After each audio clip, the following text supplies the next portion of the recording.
Umat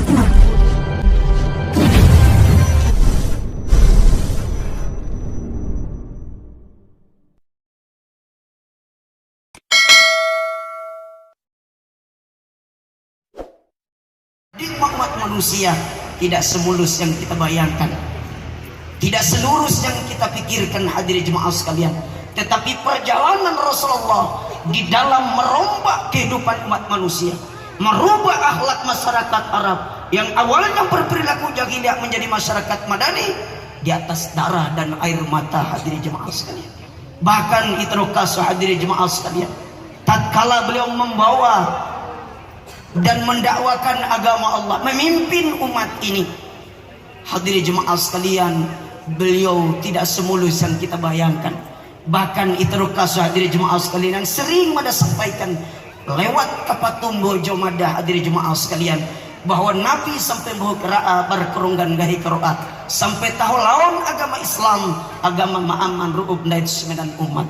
Kenapa hadirin insyaallah dirahmati Allah? Di dalam memimpin kehidupan umat, di dalam membawa peradaban kehidupan umat, beliau tidak hanya dimarahi, dibenci, bahkan beliau dihujat, dicaci, dimaki, bahkan dicari-cari kekurangan beliau, dicari-cari kelemahan beliau, sehingga ketika Nabi mendakwakan agama Allah, membangun peradaban kehidupan manusia, ketika beliau masuk di kota Taif, Bapak Ibu, beliau disambut bukan dengan kecintaan, tetapi beliau disambut dengan penuh kebencian.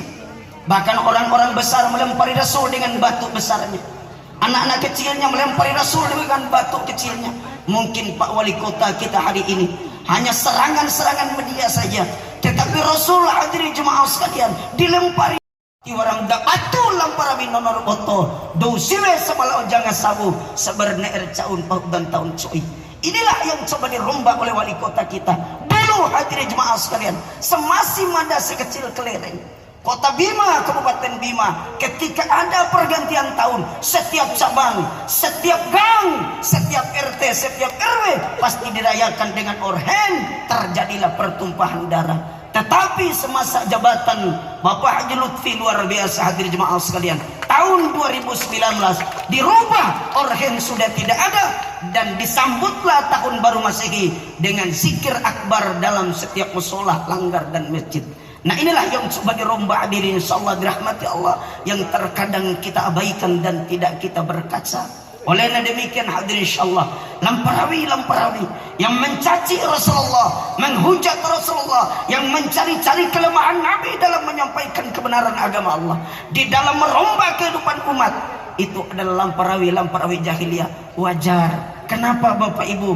Karena orang-orang jahiliyah, zaman jahiliyah disebut dengan zaman kebodohan.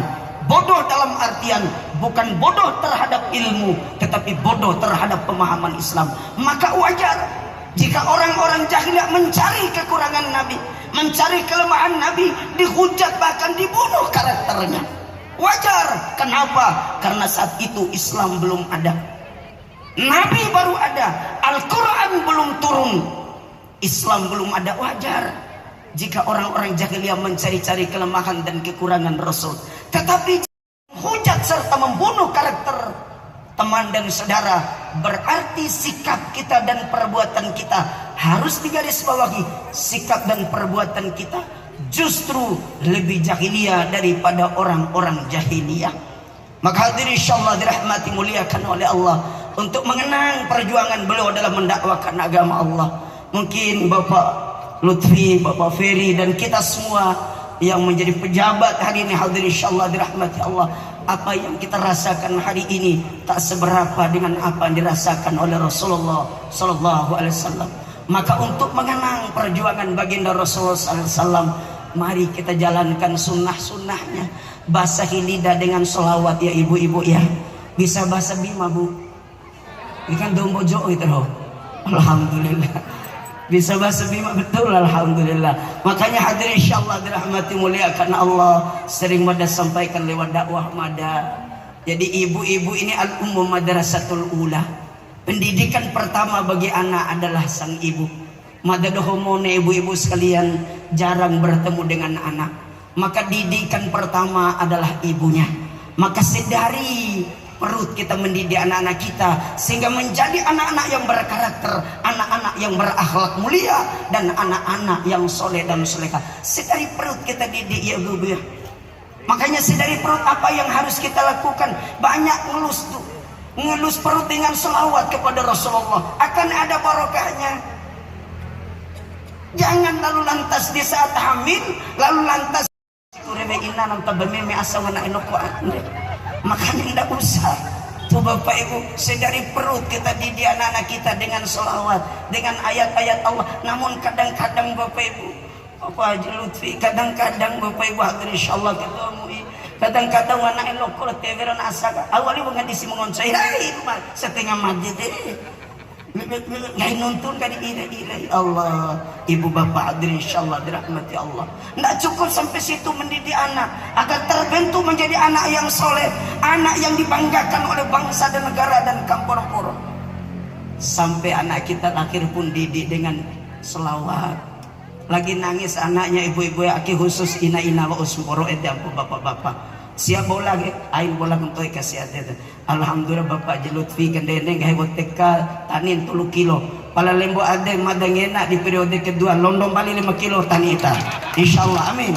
Amin ya Allah. Bapak Ibu hadirin insyaallah dirahmati muliakan oleh Allah Subhanahu wa taala. Karena danonae kabanta nitu la lela mase seret oifo wati blu Oktober Pak.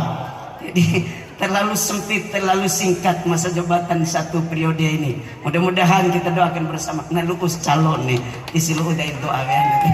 Bapak hadirin insyaallah dirahmati muliakan oleh Allah Subhanahu wa taala. Bapak dan Ibu hadirin insyaallah dirahmati muliakan Allah. Maka kedua ibu-ibu, enggak cukup sampai kita merayakan mendidik dalam perut. Sudah lahir anak-anak ibu sekalian, lagi nangis anak nyanyikan dengan selawat, nyanyikan dengan baca ayat-ayat Allah.